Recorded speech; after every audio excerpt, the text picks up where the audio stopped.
Hi friends, welcome to my channel Sravani Tiru vlogs. అందరు ఎలా ఉన్నారు? నేను బాగున్నాను. మీరందరూ బాగుండాలని కోరుకుంటున్నాను. ఈరోజు నేను షీర్ కుర్మా చేద్దాం అనుకుంటున్నాను. అది రంజాన్కి స్పెషల్గా ముస్లిమ్స్ చేసుకుంటారు, కానీ మా పిల్లలు అడుగుతున్నారనమాట, దానికోసమనే చేస్తున్నాను. ఈ షీర్ కుర్మా అంటే మా పిల్లలకి చాలా చాలా ఇష్టము, అందుకే చేయమన్నారని చేస్తున్నానండి. టేస్ట్ కూడా చాలా బాగుంటుంది. వాటికి కావాల్సిన పదార్థాలు ఏంటో చూసుకుందాం. ఎండు ఖర్జూర ముక్కలు చేసి పెట్టుకున్నాను, అలాగే బాదం, పిస్తా, కిస్మిస్, పంప్కిన్ సీడ్స్, కాజు, యాలకులు కూడా, ఇలాచి అండ్ సేమ్యా. ఇది ఫ్రై చేసిందేనండి. వాటితో పాటుగా మిల్క్ మేడ్, షుగర్ కూడా కొంచెం, అలాగే నెయ్యి. అంతేనండి వీటికి ఇంగ్రీడియంట్స్. ఆన్ చేసుకొని చిన్న ప్యాన్ పెట్టుకుంటున్నాను నేను. దీంట్లో కొంచెం నెయ్యి వేసుకొని ఇవన్నీ ఫ్రై చేసుకుంటానండి. ఇలా ఫ్రై చేసుకోవడం వల్ల మన షీర్ కుర్మాకి మంచి టేస్ట్ అనేది వస్తుందండి. పిల్లలే కాదండి, పెద్దవాళ్ళకి కూడా ఈ షీర్ కుర్మా అంటే చాలా చాలా ఇష్టము. నాకు కూడా చాలా ఇష్టం అండి. పిల్లలు తినాలనిపిస్తుంది అన్నారని చేస్తున్నానండి. ఇందులో కొంచెం నెయ్యి వేసాను, అది కరిగింది. వేడిన తర్వాత కొన్ని కాజు, అలాగే కొన్ని పంప్కిన్ సీడ్స్, కొన్ని పిస్తా, బాదం కూడా వేస్తున్నానండి. వాటితో పాటుగా ఎండు ఖర్జూరం కూడా వేస్తున్నానండి. వాటితో పాటుగా కిస్మిస్ కూడా. అన్నీ ఒకసారి ఇలా ఫ్రై చేసుకోవచ్చండి, ప్రాబ్లం ఏం లేదు. ఎంత బాగా ఫ్రై అయితే అంత మంచి టేస్ట్ ఉంటుందండి. మంచిగా ఫ్రై చేసుకోవాలండి వీటిని, ఒక మంచి కలర్ వచ్చేంత వరకు. ఓకే అండి, ఫ్రై అయిపోయినాయి ఇవన్నీ. ఒక బౌల్లోకి తీసుకుందాం వీటిని. ఇది రోస్ట్ చేసినవి ఆల్రెడీ, కానీ కొంచెం అలా నేతిలో వేయించుకుంటే మంచి టేస్ట్ అనేది వస్తుందండి, అందుకని లైట్గా అలా వేయించుకుందాం. బాగా అవసరం లేదండి, జస్ట్ లైట్గా ఫ్రై అయితే సరిపోతుంది. తీసి పక్కన పెట్టుకుందాం. నేను 1/2 లీటర్ పాలు తీసుకున్నానండి.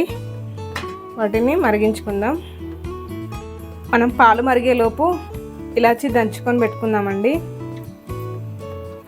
ఒక 5 తీసుకున్నాను ఇలాచి. అవి ఇలా తొక్కలు తీసుకొని అందులో 1 స్పూన్ షుగర్ వేసుకుంటున్నాను. వేసుకొని మెత్తగా, ఎప్పుడైనా నేను ఇలాచి పొడి చేసుకొని పెట్టుకుంటాను కదండి, ఇది ఈసారి అయిపోయిందనమాట, అందుకనే ఫ్రెష్గా వేస్తే కూడా టేస్ట్ బాగుంటుందని దంచుకుంటున్నా. ఓకే అండి, నలిగిపోయింది. ఇది పక్కన పెట్టుకుందాం. మన పాలు ఎంతవరకు వచ్చాయో చూసుకుందాం. పాలు పొంగొచ్చిందండి. ఇప్పుడు ఇందులోనే ఒక 2 స్పూన్స్, ఈ స్పూన్తోనే ఒక 2 స్పూన్స్ షుగర్ యాడ్ చేస్తున్నాను. జస్ట్ సరిపోతుంది, ఎందుకంటే మిల్క్ మేడ్ వేస్తాం కదా. వేసుకుందామండి. ఇందులో వేసుకుంటా.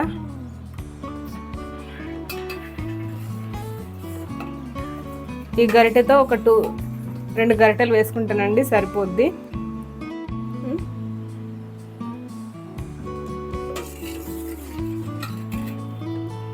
ఈ మిల్క్ మేడ్ అనేది వేయడం వల్ల మన షీర్ కుర్మాకి మంచి టేస్ట్ అనేది వస్తుందండి. కలుపుకుందాం. అలాగే ఇందాక ఇలాచి తీసుకున్నాను కదా, వాటికి ఉన్నాయి కదా తొక్కలు, ఇవి కూడా వేస్తున్నా. కొంచెం ఇలా మరలుతున్నప్పుడే మనము ఇందాక ఫ్రై చేసి పెట్టుకున్నాం కదా, ఈ డ్రై ఫ్రూట్స్ కూడా వేస్తున్నానండి. కలుపుకుందాం. కాసేపు అలా మరలుతూ ఉండాలి ఇవి. కొంచెం మరలిన తర్వాత మనం ఈ సేమియా కూడా వేసుకుందాం. ఓకే అండి, మరలుతుంది. ఇప్పుడు ఇంకా ఈ సేమియా కూడా వేసేసుకుందాం.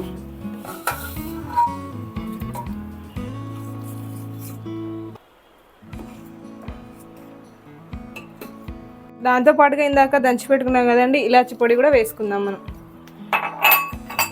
వేసుకొని ఒకసారి కలుపుదాం. ఈ సేమియా వేసిన తర్వాత ఎక్కువసేపు ఉండాల్సిన అవసరం ఏం లేదండి.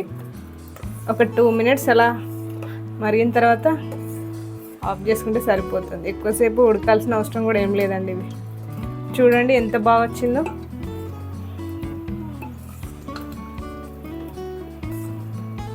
మనం వేసాం కదండి మిల్క్ మేడ్, దానివల్ల మంచి టేస్ట్ అనేది ఉంటుందండి.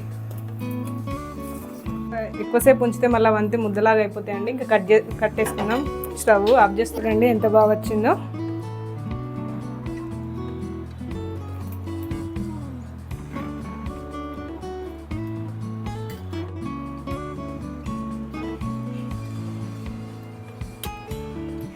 చాలా చాలా బాగుందండి టేస్ట్.